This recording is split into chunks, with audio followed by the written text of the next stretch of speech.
La semaine dernière, quand je suis monté sur la balance, l'horreur. J'ai perdu 20 kilos. 30 ans d'efforts anéantis par quelques semaines d'inattention.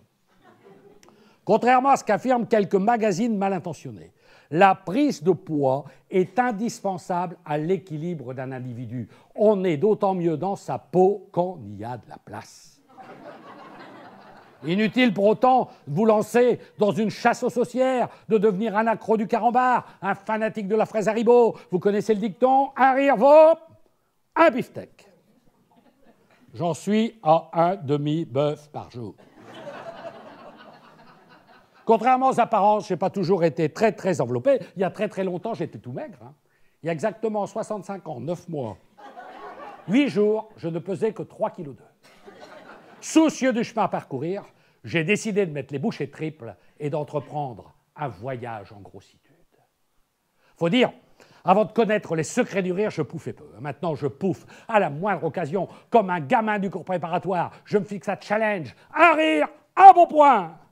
Et de beaux points en beaux points.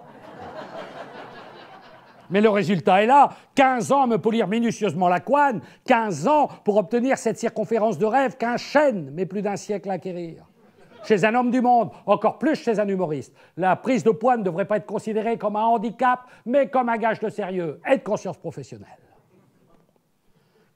Quand j'ai débuté dans le métier, je n'étais qu'un gringalet, triste, malingre. Mon estomac ne se nourrissait qu'à dose homéopathique, un cachet par-ci, un cachet par-là, et ma rate de se dilater qu'en de rares occasions, j'étais incapable de prendre du poids. Dès que je prenais un bide, je me dégonflais. Aujourd'hui, grâce à l'accueil d'un public enthousiaste, je me contente d'entretenir avec amour ce majestueux contour. Mon ventre fait désormais partie de mon image. Il me colle à la peau comme une panse bête. Dans mes textes, c'est lui que je mets en avant. Il est devenu incontournable. Ainsi, tel un gros élan, je vole. De cabarets en théâtre, de dîners-spectacles en cocktail dînatoire, et pendant que mon estomac succombe en flagrant délice de gourmandise, mon esprit se gave des applaudissements honorés du public. Stop! Hop! Régime. Chose étonnante, plus ma silhouette s'épaissit, plus mon numéro s'étoffe. Quand j'ai débuté dans le métier, je tenais tout au plus 10 minutes. Maintenant, je tiens une grosseur. Mais j'en veux toujours plus. J'ai, si j'ose dire, le ventre plus gros que les yeux. Certains maris jaloux tentent de me faire croire que si le ventre enveloppe souvent les hommes, il emballe rarement les femmes. La femme de goût aime l'homme de poids.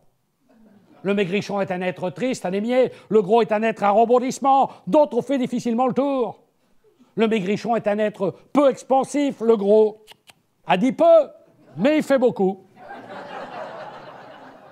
À tous ceux qui, parmi vous, ont terminé leur croissance verticale et qui désirent entreprendre une croissance horizontale, je me permettrai de donner quelques conseils, méfiez-vous. Toutes les cures de délassothérapie n'ont pas le même bienfait pour l'organisme. Certains rires gras peuvent provoquer le cholestérol du zygomatique, également appelé syndrome de Guy Montagnier. Évitez les histoires sous la ceinture, d'autant qu'à la longue, les histoires salaces. Une chose est sûre, qu'ils soient enveloppés, ventripotents ou même obèses, le gros n'a qu'un rêve, que des milliers de maigres disent un jour de lui, ce gros-là, c'est un grand.